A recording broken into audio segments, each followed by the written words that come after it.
The most startling question now hangs heavily in the air. What really happened to Taehyung, and why did Jeon choose this exact moment to reveal the truth that left Jungkook in tears?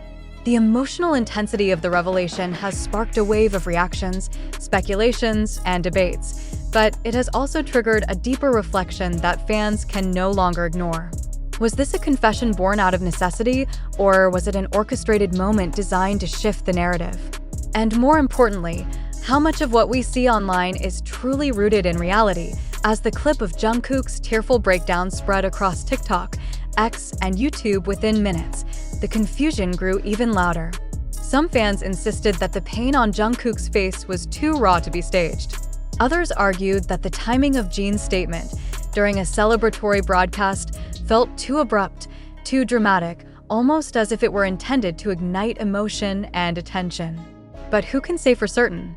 Are we witnessing a genuine moment of vulnerability, or have we become the audience of a narrative crafted to control public perception? Adding to the complexity, dozens of fan accounts began circulating interpretations, leaks, and insider claims, each one more dramatic than the last. Yet not a single one of these sources could be reliably verified. This raises a crucial point. If the information is scattered across different media platforms, how much of it can we trust?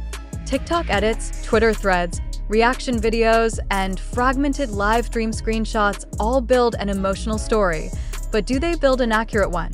Every new paragraph of this unfolding situation invites a new question. Did Jeon reveal the truth because the group could no longer hide it, or was the confession triggered by mounting pressure from fans demanding clarity? Some argue that the members have always chosen transparency in their own way. Others insist that the suddenness of the confession feels suspicious. And where does Taehyung himself stand in all of this? His silence only fuels the uncertainty.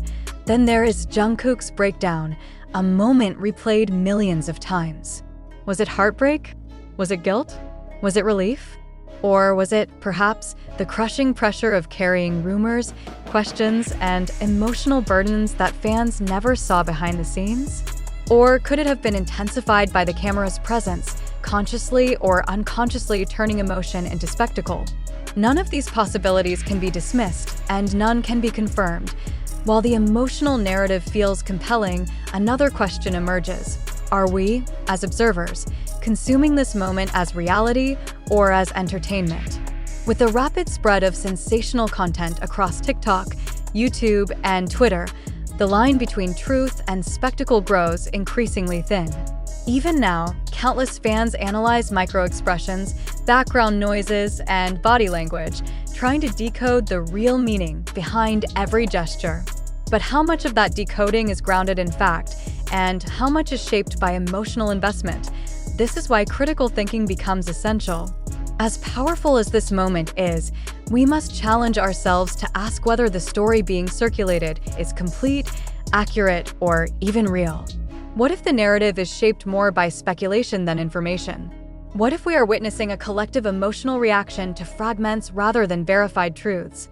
And what if the truth is far more ordinary and far less dramatic than the interpretation surrounding it? Jin's confession may indeed be sincere. Jungkook's tears may indeed be real. Taehyung's absence may indeed be rooted in personal struggle. But until there is clear, official confirmation, we are left navigating a landscape shaped by partial information and emotional amplification. And as fans, supporters, and consumers of media, we must ask ourselves, do we believe this because it is true, or do we believe it because it feels true? In a world where virality often outweighs accuracy, skepticism becomes not only useful, but necessary. Before accepting any narrative, no matter how emotionally compelling, we must pause, reflect, and question. Could this story be a misunderstanding? A miscommunication? Or even a hoax fueled by sensationalism? These questions are not meant to diminish the emotions involved, but to ensure that we approach the situation with clarity rather than confusion. As the dust settles, we invite every reader to reflect. What do you believe happened? Do you see Jin's revelation as an authentic moment or a crafted media narrative?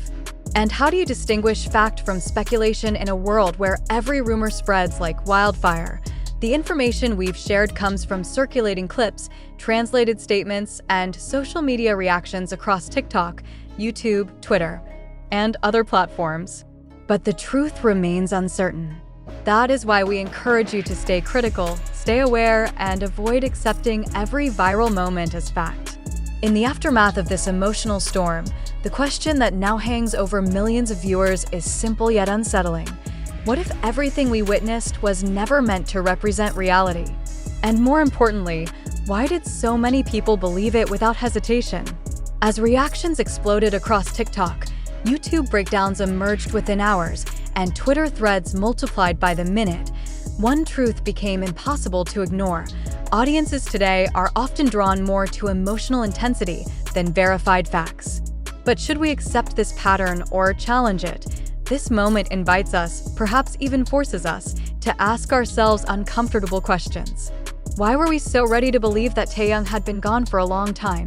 Was it because the narrative felt dramatic?